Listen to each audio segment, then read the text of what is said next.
Bismillah. Assalamualaikum warahmatullahi wabarakatuh. Alhamdulillah wassalatu wassalamu ala Rasulillah Muhammad ibn Abdullah alladzi la nabiyya ba'dah, amma ba'du. Selalu saja ana berharap semoga kita selalu dalam keadaan baik. Amin. Saudaraku, ada dua perkara yang seringkali perkara ini sebenarnya ternyata menjadi sebab mengapa hidup kita terasa kacau di dunia ini. Di mana dua perkara ini terkadang langsung menjadi penyebab Allah hukum kita di dunia ini. Dengan sebab kita melanggar dua hal yang nanti akan ana jelaskan. Dan dampaknya bukan cuma cerita di akhirat. Dari akibat ini, hukuman Allah bahkan kes di dunia ini bisa dirasakan oleh kita. Na'udzubillah min dzalik.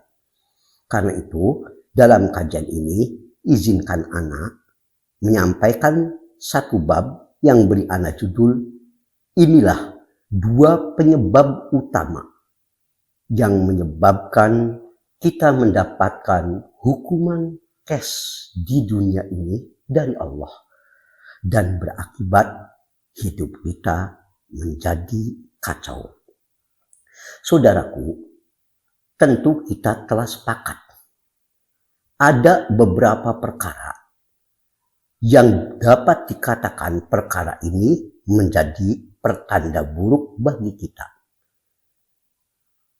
Dua perkara yang ingin ana sampaikan yang menjadi indikator ini sesuatu yang sangat buruk bagi kita adalah yang pertama, tatkala hati kita menjadi keras. Berapa banyak di antara hati kita yang bahkan sudah tidak ada lagi merasa getaran tatkala ayat-ayat Allah dibacakan. Bahkan terkadang kita memiliki jiwa yang kasar, nyaris kelemah lembutan hilang pada kita. Rasa emosi selalu di depan, akhlakul karimah sangat sulit kita terapkan. Kita menjadi orang yang kata-katanya kasar, sulit sekali kita memiliki kelembutan dalam hati. Tentu kita telah tahu bahwa di antara perkara yang sangat buruk, dan hal ini biasanya justru terjadi pada orang kafir, na'udzubillah, adalah saat orang yang memiliki hati yang keras. Makanya saat Allah berfirman tentang keadaan orang-orang yang jauh dari petunjuk Allah, Allah mengaitkan dengan munculnya sifat keras hati pada mereka. Sebagaimana Allah ungkap dalam surah Az-Zumar ayat 22. Di mana Allah berfirman, "Fawailul lil qasiyat qulubuhum min dzikrillah." Celakalah, benar-benar kecelakaan yang amat besar bagi mereka yang hatinya keras untuk mengingat Allah. Allah menyebut orang-orang yang qasiyah qulubuhum, keras hati mereka. Itu sebagai ulaika fi dhalalin mubin. Mereka ini dalam kesesatan yang amat nyata. Bahkan ada sebagian orang yang Allah jadikan hatinya begitu keras, sampai kerasnya melebihi dari batu. Di mana dalam surah Al-Baqarah ayat 74 Allah mengungkapkan, "Summa qasat qulubukum min ba'di dzalik fahiya kal hijarah bal au asyaddu qaswah." Kata Allah, kemudian setelah itu hati kalian menjadi keras seperti batu. Au asyaddu qaswah, atau bahkan lebih keras dari batu. Apa yang Allah ungkapkan ini menunjukkan kepada kita bahwa hati kita, tatkala hati kita mulai keras, hati kita tidak ada lagi kelembutan, merupakan pertanda yang buruk pada kita. Na'udzubillah min dzalik. Dan orang yang hatinya keras, salah satunya ditandai dia mulai kehilangan, tak mampu lagi berkata-kata yang lembut, berkata-kata yang halus, baik kepada saudaranya atau saudaranya yang sesama muslim khususnya. Makanya Allah mengaitkan orang yang memiliki tutur yang lembut itu dengan salah satu dari rahmat Allah. Yang artinya jika orang hilang dari ini, berarti orang ini sudah Allah cabut kelembutan pada hatinya, memiliki watak yang keras, tidak lagi memiliki kelembutan. Allah berfirman, "Fabima rahmatin minallah linta lahum." Maka disebabkan rahmat dari Allah, kamu bersikap lemah lembut terhadap mereka. Pada ayat ini, Allah menjelaskan salah satu rahmat Allah yang Allah limpahkan khususnya kepada Nabi kita Sallallahu Alaihi Wasallam adalah sikap lembut hati beliau. Nabi kita orang yang sangat lembut hatinya. Semua ini merupakan karunia Allah. Lalu Allah katakan, walau kunta fadlan ghalidhal qalb, dan kalaulah kamu ini keras hatinya, lanqaddu min haulik, niscaya mereka akan lari darimu. Sebab orang yang keras hatinya tentu sangat tidak disukai oleh manusia. Kita dapat diterima oleh orang ketika orang melihat kita orang yang bagus, tutur lembutnya, kata-katanya, lembut akhlaknya, baik hatinya, ramah, dan tidak tampak kekasaran pada jiwanya. Dan semua ini bukan perkara yang mudah karena terkait dengan rahmat yang datang dari Allah. Saudaraku, dari sini kita bisa tahu bahwa tadi Ana sampaikan di awal, ada dua hal yang merupakan tanda bahaya dari kita. Yang pertama, tatkala hati kita keras. Dan tadi sudah Ana sampaikan. Adapun yang kedua, di antara tanda kemungkinan kita ini orang yang jauh dari Allah, manakala doa-doa kita sudah tidak lagi dikabul oleh Allah atau serasa seringkali amat lambat dikabul oleh Allah. Ingatlah, terkadang lambatnya doa kita dikabul oleh Allah boleh jadi karena tertutup oleh dosa dan kemaksiatan yang kita lakukan. Yang dengan itu Allah menghambat doa kita untuk naik menuju kepadanya. Sehingga doa-doa kita sudah tidak lagi Allah dengar. Na'udzubillah min dzalik. Semua ini bukan karena Allah melanggar janjinya, tapi akibat ulah kita yang sudah tidak lagi memiliki ketaatan kepada Allah dan Rasulnya. Makanya di antara salah satu doa yang selalu Nabi panjatkan, dan ini terekam dalam Sahih Muslim, adalah Nabi selalu berlindung kepada Allah. Allahumma inni a'udzubika. Ya Allah, aku berlindung kepada Engkau. Dari apa? Salah satunya, wa min da'watin la yustajabu laha, dari doa yang tidak lagi Engkau kabulkan. Ketika doa-doa kita ini sudah tidak lagi dikabulkan oleh Allah, maka ini salah satu tanda kita dalam keadaan bahaya. Boleh jadi ini semua akibat dosa kita yang kelewatan, sehingga doa-doa kita sudah tidak mau lagi Allah dengar. Saudaraku, dari apa yang Ana sampaikan tadi, maka tergambar sekarang ada dua perkara yang tadi Ana sampaikan di awal penyampaian. Jika dua perkara ini ada pada kita, boleh jadi karena kita melakukan satu perbuatan yang sangat berbahaya. Yaitu ditandai tadi yang pertama, saat hati kita sudah menjadi keras, kasar, tidak ada kelembutan. Yang kedua, saat doa kita seakan sudah tidak lagi didengar oleh Allah. Maka dua perkara ini merupakan indikasi kita dalam keadaan bahaya. Nah, yang menjadi pertanyaan yang ingin anak ulas dalam kajian kali ini adalah, adakah perkara yang bisa menjadi jawaban penyebab utama hati kita menjadi keras dan doa kita sudah tidak lagi Allah dengar? Adakah penyebab utamanya yang mungkin diterangkan dalam kitab atau sunnah atau penjelasan ulama? Ternyata tentu ini ada jawabannya, dan ini yang ingin Anda sampaikan. Ada dua perbuatan yang boleh jadi dua perbuatan ini kan selama ini tidak lagi kita perhatikan, menjadikan hati kita menjadi keras dan doa-doa kita tidak lagi Allah dengarkan. Untuk menjawab hal ini, maka mari kita perhatikan satu hadis yang bersumber dari Abu Darda radhiyallahu anhu.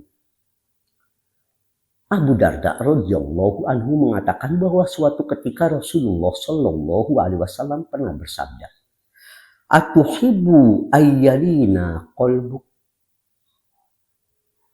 Sukakah, senangkah Anda kalau aku beritahukan kepada Anda perkara yang dapat, pertama, ayyalin qalbuk, melembutkan hati Anda.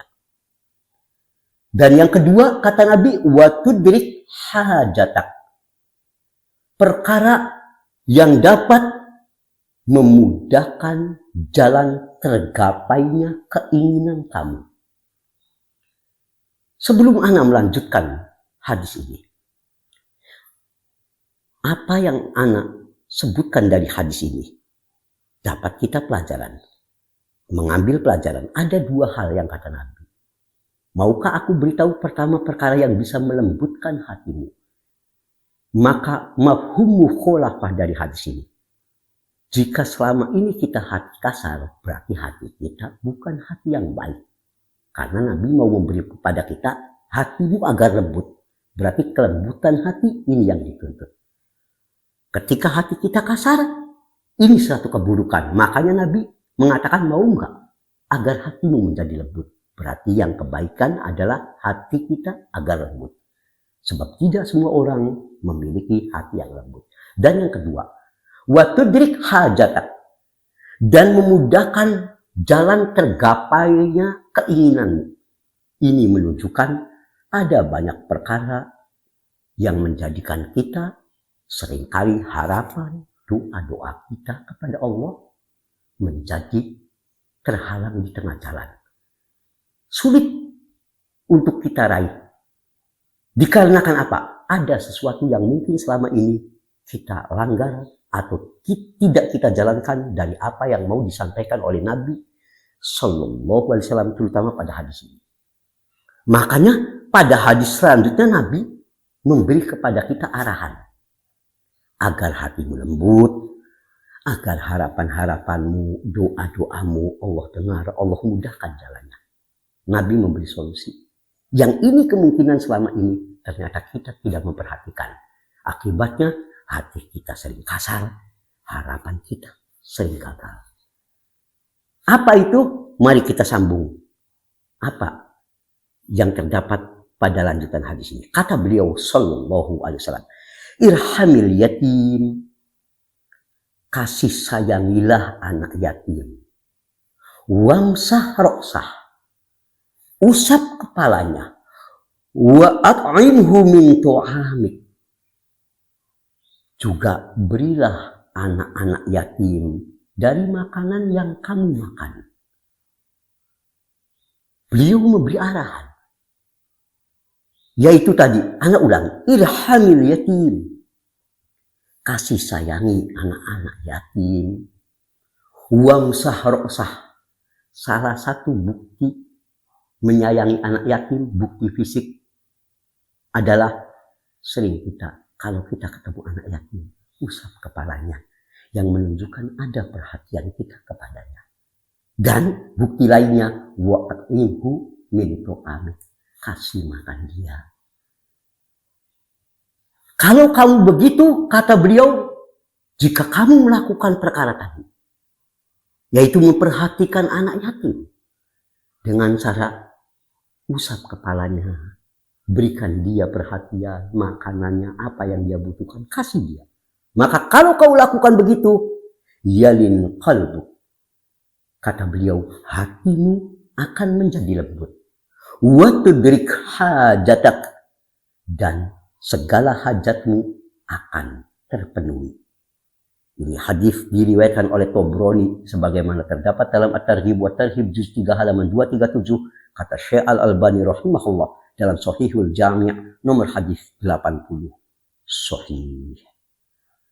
Saudaraku, dari hadis ini dapat kita menjadi pelajaran berapa banyak di antara kita yang sudah tidak lagi memiliki kepedulian kepada anak-anak yatim.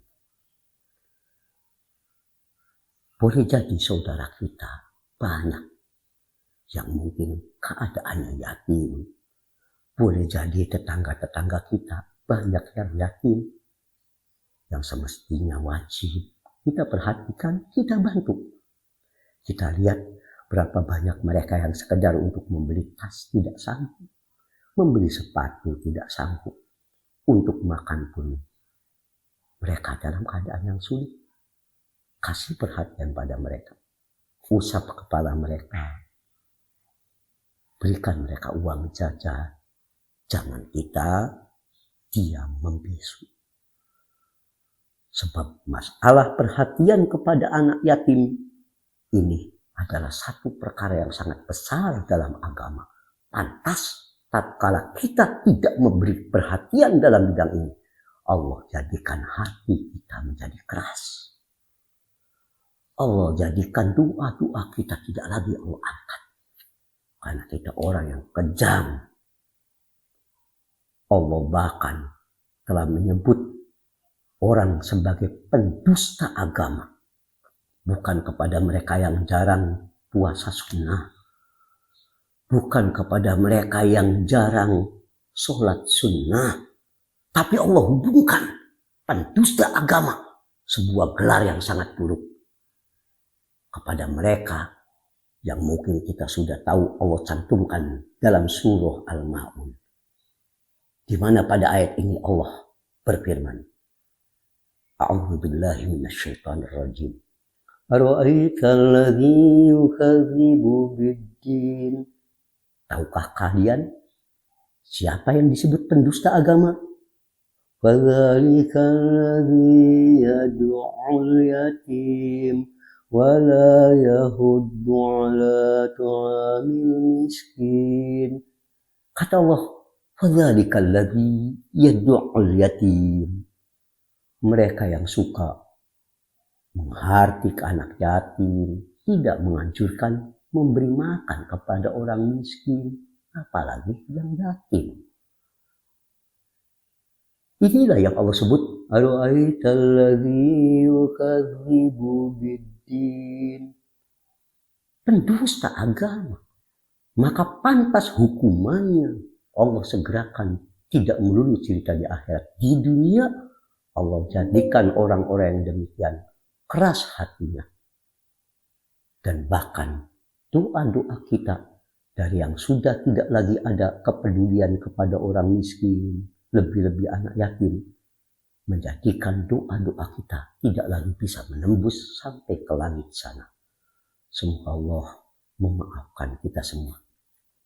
Semoga Allah selalu menjadikan kita orang-orang yang selalu peduli kepada anak-anak yatim, mereka yang tidak mampu, agar Allah tidak menjadikan kita orang-orang yang hatinya keras, dan agar doa-doa kita tetap menjadi doa yang selalu Allah perdengarkan dan Allah kabul. Semoga Allah memaafkan segala kekurangan kita. Subhanakallahumma wa bihamdik. Asyhadu an la ilaha illa anta. Astaghfiruka wa atubu ilaik. Walhamdulillahi rabbil alamin. Wassallallahu ala Muhammadin. Assalamualaikum warahmatullahi wabarakatuh.